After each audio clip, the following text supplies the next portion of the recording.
ये कहानी एक चालाक लोमड़ी की है जो अपनी चतुराई और समझदारी के लिए जंगल में प्रसिद्ध थी। जंगल के सभी जानवर उससे डरते थे क्योंकि लोमड़ी हमेशा चालाकी से उन्हें मूर्ख बनाकर अपना स्वार्थ साधती थी।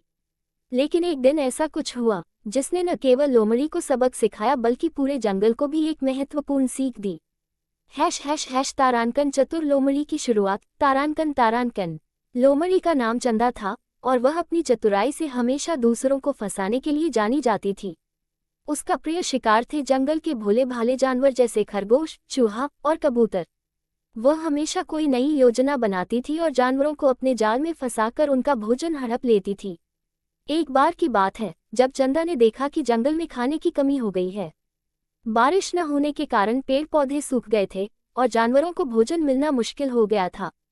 चंदा को अपनी भूख से निपटने के लिए एक नई चाल सोचनी पड़ी।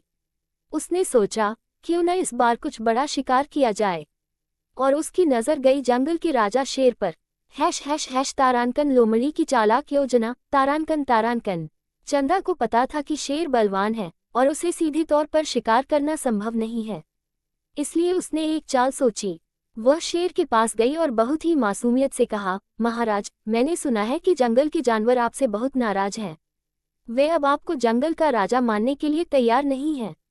वे चाहते हैं कि एक नई सभा बुलाकर नया राजा चुना जाए। शेर, जो अपने अहंकार और शक्ति के लिए जाना जाता था, ये सुनकर क्रोधित हो गया। उसने गर्जना करते हुए कहा, कौन है जो मेरी सत्ता को चुनौती दे रहा है? मैं जंगल का एकमात्र राजा हूँ। चंदा ने तुरंत जवाब दिया, महाराज, मैंने खुद अपने कानों से ये सब सुना है।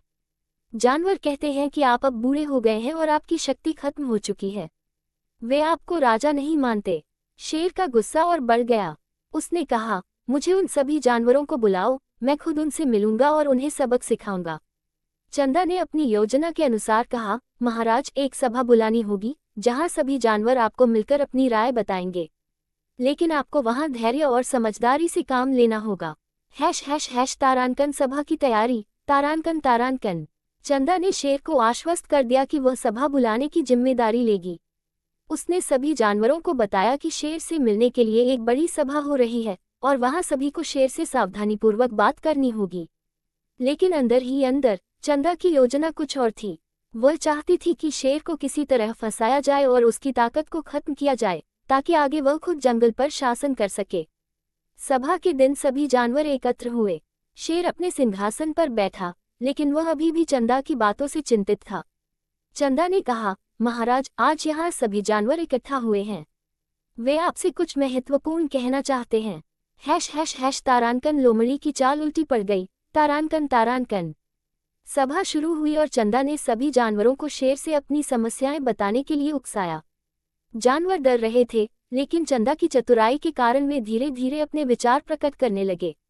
जैसे ही एक एक जानवर शेर के खिलाफ बोलने लगे, शेर का गुस्सा उफान पर आ गया। शेर ने गर्जना करते हुए कहा, तुम सब मेरे खिलाफ हो। मैं इस जंगल का राजा हूं और हमेशा रहूंगा।